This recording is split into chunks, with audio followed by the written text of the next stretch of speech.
Hello, this is Kosi Chan Vlog and it's about one day trip. ခုကတော့ကိုစီချောင်းသွားမယ် ferry ပေါ်မှာပါ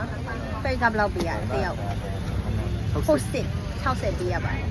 let's go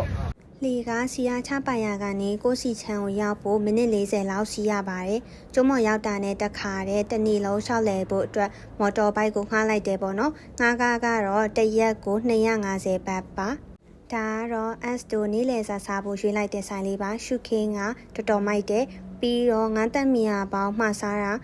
တပွဲကို480ဘတ်ပေးရတယ်။ဈေးကြီးရေဆိုပေမဲ့လည်းဒီရှုခင်းနဲ့ဆိုတော့တန်တယ်လို့ပြောလို့ရပါတယ်။စားပြီးရတဲ့တက်ခါတဲ့ဒီ viral photo spot ကိုတွားခဲ့ပါတယ်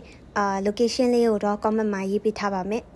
သူကအစွန်းလေးကိုမှအောက်မှာရေးနေဆိုတော့ S ကတော့ကြောက်လို့ဒီနားလေးမှာပဲ post ပေးနေရပါကိုစီချက်မှာကြောက်ဆောင်နေတော်တော်များပါတယ်ဓာတ်ပုံရိုက်လို့လှတာဟုတ်ပေမဲ့သူကအဲ့လိုတနေရာနဲ့တနေရာသွားရင်နည်းနည်းကုတ်ကပ်ပြီးတက်ရလေးရှိရပေါ့နော်အဲ့တော့အစင်ပြေမဲ့ဖက်နှက်မျိုးရွေးပြီးတော့စီးသွားရင်တော့ပိုကောင်းပါတယ်အဲ့လိုရှုခင်းတွေက relaxing ဖြစ်စေရဲ့ပြီးတော့ရေရလည်းတော်တော်ကြီးရဲ့ထဲမှာပါပါတယ်။သူကအိမ်ကြောက်ဆောင်ရဲ့ဂျားရရေရဲ့အဲ့လိုနေရာလေးတွေကလည်းဓာတ်ပုံရိုက်လို့ကောင်းပါတယ်။ဒါကတော့ပါယနာမြင်ရတဲ့ရှုခင်းမှာတရုတ်ပုံကြောင်ရလည်းရှိပါတယ်။အုံးရီတောက်ချင်လို့လိုက်ရှာရနောက်ဆုံးမှာတော့တလုံး15ဘတ်နဲ့တောက်ခဲ့ပါတယ်။ S ကတော့ကိုစီချဲရဲ့ vibe လေးကိုကြိုက်ပါတယ်။စောင့်ထိကြည့်ပေးလို့ကျေးဇူးပါ။ So see you in next video. Bye bye.